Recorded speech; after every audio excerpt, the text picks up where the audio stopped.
Hello, everybody, and welcome to Spiritual Awakening 101. My name is Reverend Jerry Yakov, and I'm your host. I'm also a teacher and student of metaphysics. And of course, every episode we focus on how to have a happier life, a more joyful life, a more blissful life. And that means a spiritual life and a physical life on the planet. The two, as far as I'm concerned, are integrated. If you have a spiritually happy life and joyful and blissful, then your life on the planet as a physical being having physical experiences will be joyful and blissful and happy. There's no question about it that the mind is the builder. The mind builds for the present moment, and it also sets up the future.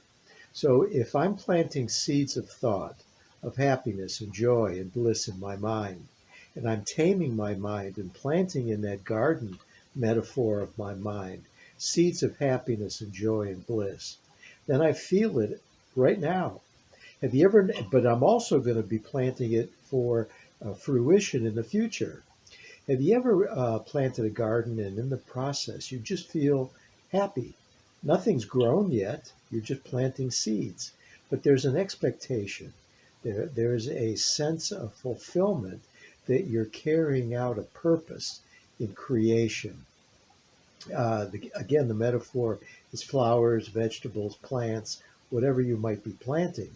But the truth is that our thoughts are things in much the same way, and they affect our emotions, they affect our health, they affect our prosperity, they affect our creativity, they affect the love in our relationships. All of this is seeds in the garden of our mind. And so, what are you planting? What are you presenting as your moment in eternity and the expectancy of moments in the future of eternity?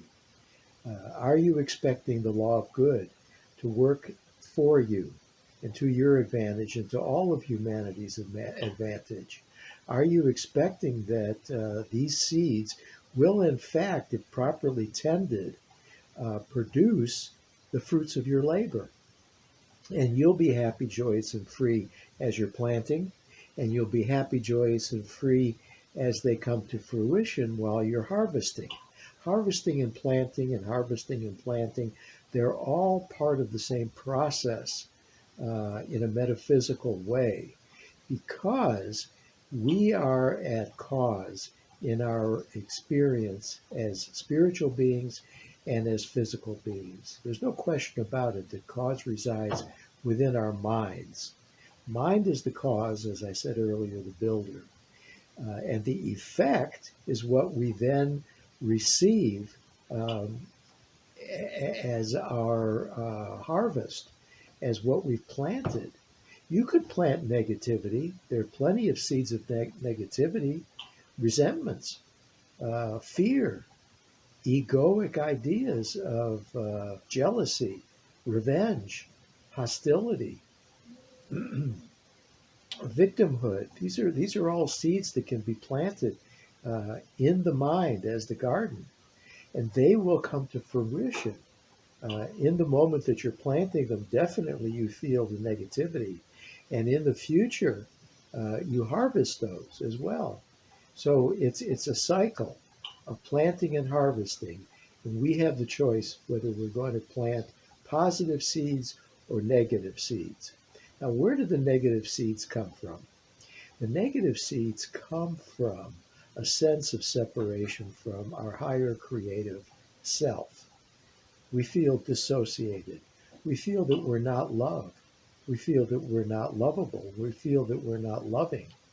We feel that there's an isolation, an aloneness.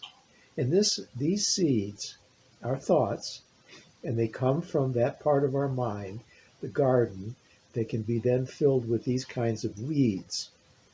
But when we start to pull up those weeds, extract them from our garden, and it's necessary in this process before we plant the positive seeds that we'll get to in a moment, you have to withdraw and pull up all of the negative weeds of fear and resentment and separation, isolation, depression, hostility, anger, a sense of aloneness and separation from God and from each other.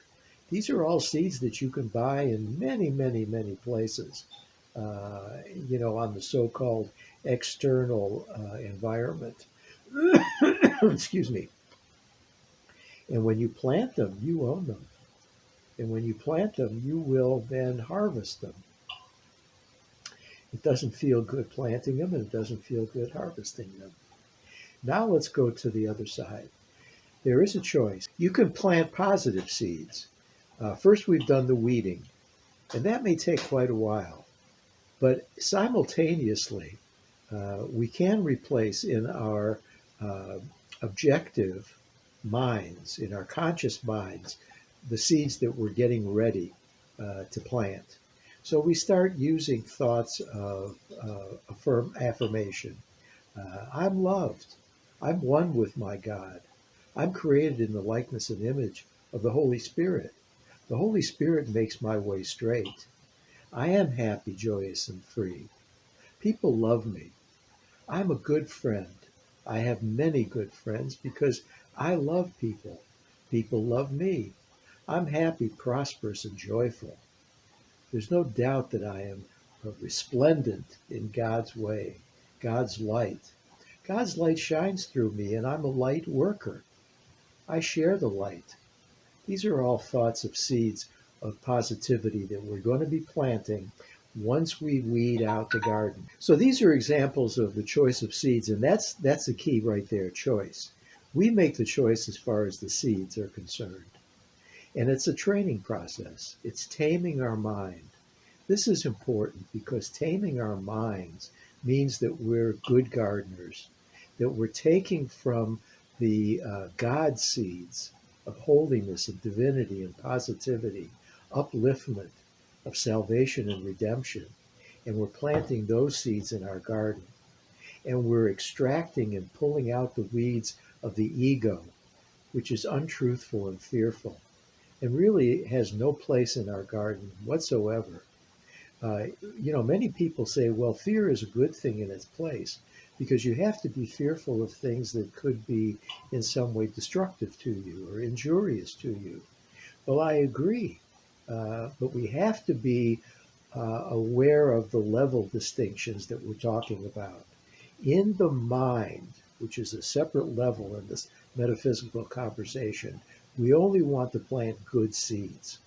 At the level of the world and the body, where our behavior and our speech and our perception exist, okay, sometimes it's safer to abide by being cautious, being, let's say, mindful, concerned, respectful of those things that could be injurious.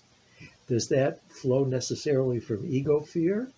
No, I don't think so. It still flows from the good seeds of heaven itself, from God, the Spirit, the creative function of infinite intelligence, omniscience, and omnipotence. That's where those good seeds come from, and they steer me away from the troublesome areas that I may encounter. I don't need to be fearful per se. I need to be mindful. I need to be concerned about my brother's welfare as well as my own. And in the concern, which is a natural compassion and empathy, I find that very much in line and in alignment with God's will, God's seeds. They aren't egoic. Egoic seeds are really death wishes that are all prettied up, as we can say, so that it seems like they're good for us. Same argument goes for guilt. People say, well, guilt is a good thing because when you feel guilty, then you don't repeat your errors. But guilt really is an egoic negative influence in the mind. Again, at the level of the mind, we want to focus simply and solely, Solely, solely on God's thoughts. And they aren't guilt-ridden or sinful. They aren't fearful.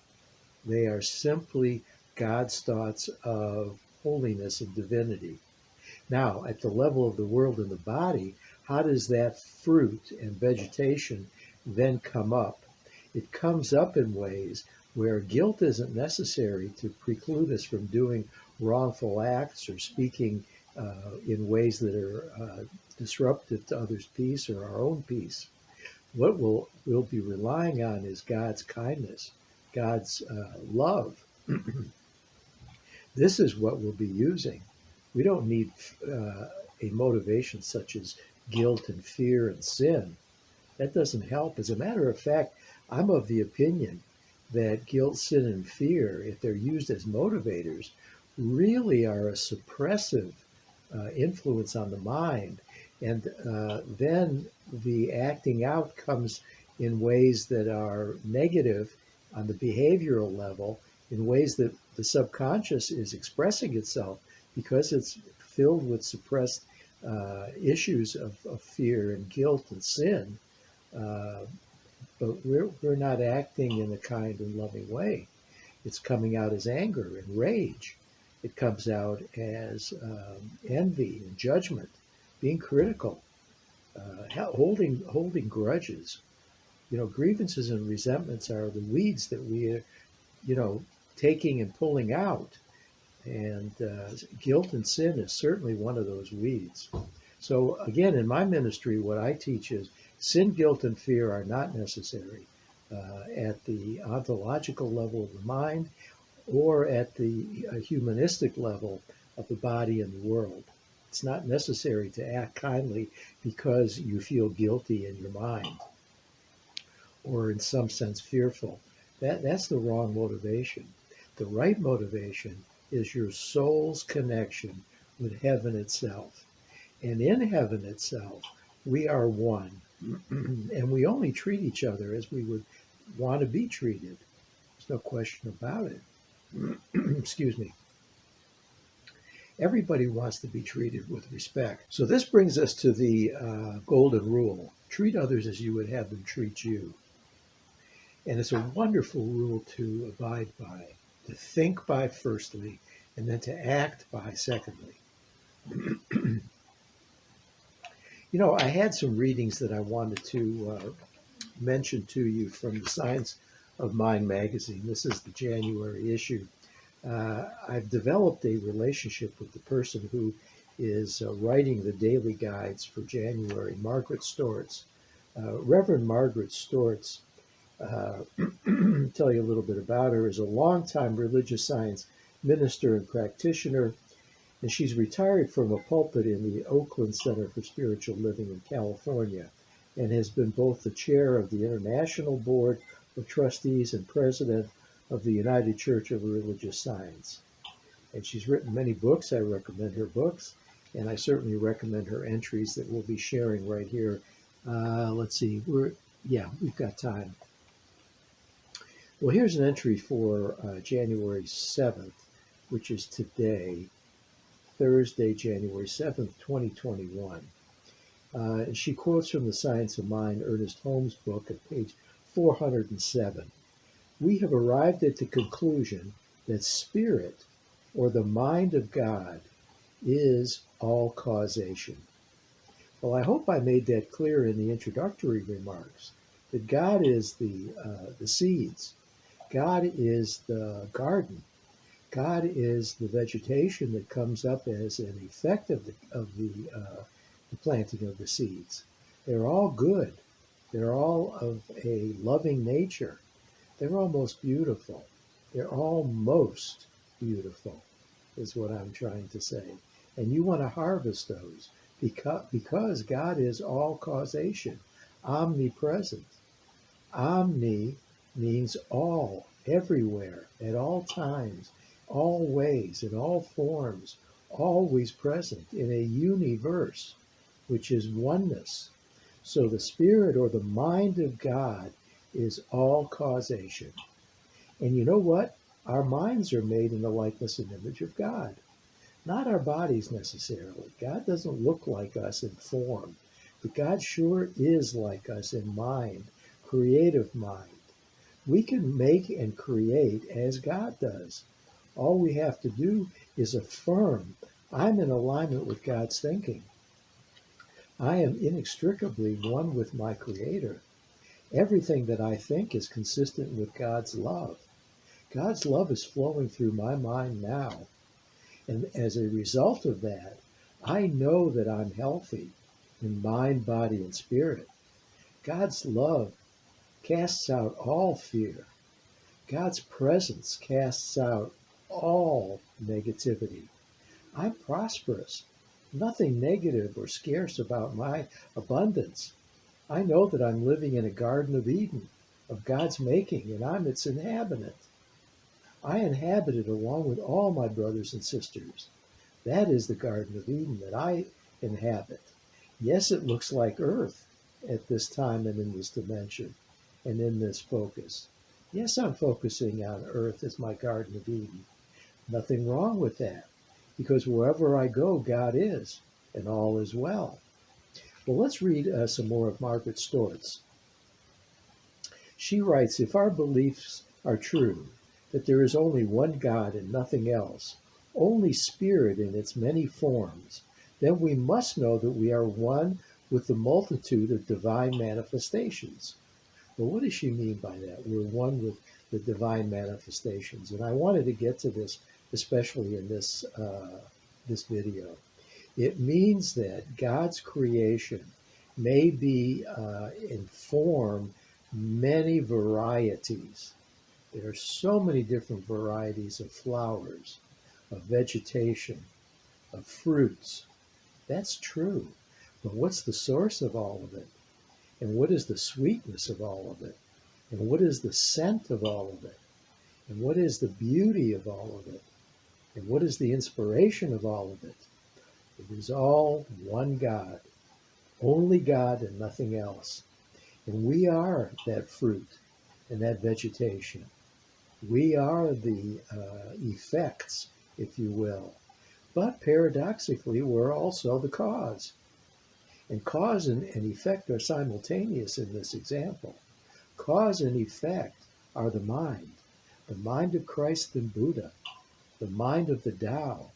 I have a quote here from the Tao, and I'd like to refer to that and maybe explanation. It says, the Tao gives birth to all beings, nourishes them, maintains them, cares for them, comforts them, protects them. And this is from a book entitled The Enlightened Heart, page 13. So the Tao gives birth to all. And so we are one with the Tao. We are one with God. We are one in the Christ consciousness. And we have arrived at the conclusion that spirit, or the mind of God, is all causation. And there's no break, really, in the chain of events in causation. It's simultaneously cause, effect, cause, effect. Now, at the level of appearances and form, there may be some distinctions, but that doesn't mean that the effect is not already unraveling, you see. There's an example of a particular tree, and I think it's found in Japan. Well, it takes 40 years for it to come to full blossom as a tree. But for something like 38 or 39 years, it's a seed, and then it's a sprout. And then in the last year, all of the seeming growth, the effect that's visible as the tree itself, which is very, very tall, happens in the last year. Well, is it true then that all the growth occurred in 1 year? Or did all the growth occur from the cause of the planting of the seed and the 39 previous years? I think that's the answer.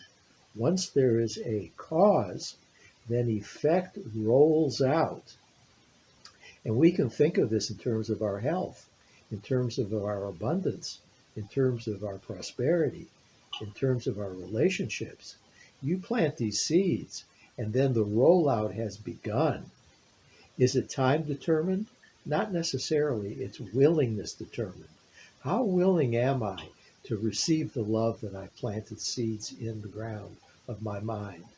Well, my mind has been, cleared away of the weeds, so I'm not thinking I'm unlovable anymore. I'm not thinking that I don't deserve a relationship. I'm not thinking that there, just a scarcity of appropriate partners out there. I've taken those weeds out, and I've taken out the weeds called, well, God doesn't think that I'm worthy of a relationship. God is in some way testing me. God is in some way punishing me. Those are weeds that we want to, get rid of. Then we plant the seeds for a relationship. I'm loved, loving and lovable. And everything that I see is consistent with that knowingness. I know from the bottom of my heart that I am a loving, holy child of God. And there is one that I am to meet. And I will meet that person.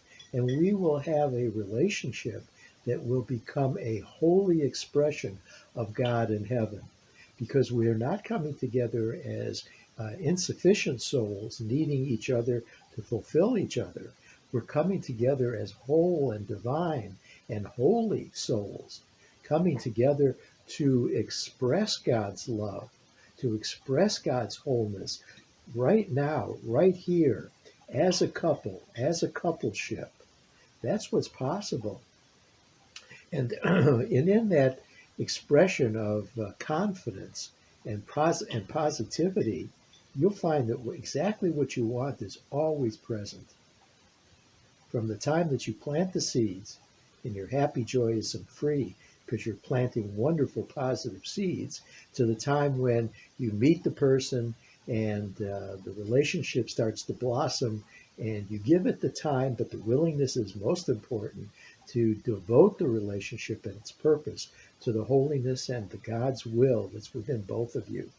And that way, the ark of peace is entered two by two. In Noah's Ark, of course, all the animals were entered two by two. That wasn't simply for procreation purposes. It was because the relationship where two or more are present, God is fulfilled. The joining undoes the negative weeds and thoughts of separation. When I join in a relationship, and it doesn't have to be in a marriage or a intimate love relationship, it can be in a work situation that these principles apply. Any of this is possible. Okay, going back to January 6th of the Science of Mind magazine, there's an entry here from the Science of Mind book by Ernest Holmes. He says and writes on page 477, I am has a dual meaning. It is both individual and universal. Well, let me give a little explanation of universal and individual. The universal I am is God as the infinite. And God as the infinite then expresses as individuals. There is an individuality that I am an expression of the great I am. You are an expression of the great I am. And that would be the individual expression. But individuality does not in any way mean separability. We're individual expressions like a wave on the ocean. The wave is in no way separate from the ocean. It's all still water. So, the wave makes an appearance in form, and it's identifiable.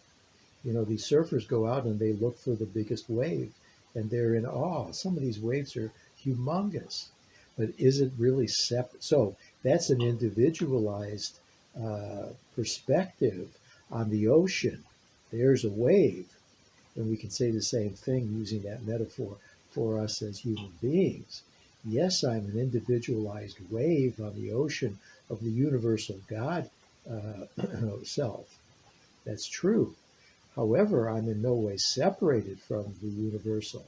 So universal and individual are really one. And that means that if there's a wave down the beach, that wave, that person is just as attached and part of God, the universal ocean, as I am. We're all one. It's a wonderful metaphor. I think it helps us to understand that as one wave may have some impact down the beach, so does that wave down the beach have an impact on the wave that's present in front of me. And the reason I bring this up is because there's an interbeingness that has to be taken into account. Am I going to be a destructive force to the beach and the wave down the way, even though it's all part of the same ocean? No, because there's an interbeingness there. So I want to be cognizant, mindful. I want to be mindful in my being a wave, being an expression and extension of God's love, to always be love. That is what I am. That's what I teach. That's what I express. God does not express anything negative. God is all good. And therefore, there is a law of good. I'm consistent with the wave expressing as the law of good. Or light. Let's talk about the sun. Sun rays. Okay, they're not as easily divisible so that you can, kind of identify individual rays of light and the universal source of that ray, which is the sun. But it can be done. Sometimes rays of light come in a church window, and it's so beautiful to see that, especially when they come in through the colored glass, when they make such beautiful designs and colors. But they're still inseparable from its source, which is the sun. And that's the same with us. We're sunbeams. We're light workers. We express ourselves, but we're never separate and individuated from God. We're individualized aspects of God, and there's a huge difference. Well, I want to bring that up in our conversation as we close for this episode. And finally, Margaret Stortz says, if we are indeed God's beloveds, perhaps we should recognize ourselves as such and remember to say and live, quote, I am wise. I am loving. I am the place where God stands forth in the world as myself. Then would we not be properly honoring our divine selves? Question mark. And that's my question too. How can I best express myself as my divine self? And when I do that, I know I'm happy, joyous, and free. Well, we want to conclude, I think, at this point. Uh, Thank you so much for joining us.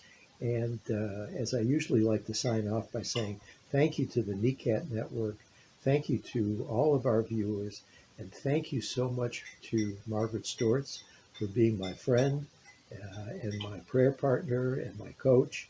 And thank you to Candace Adelson, our videographer and editor. And shalom, namaste, and peace. We'll see you next time. God bless.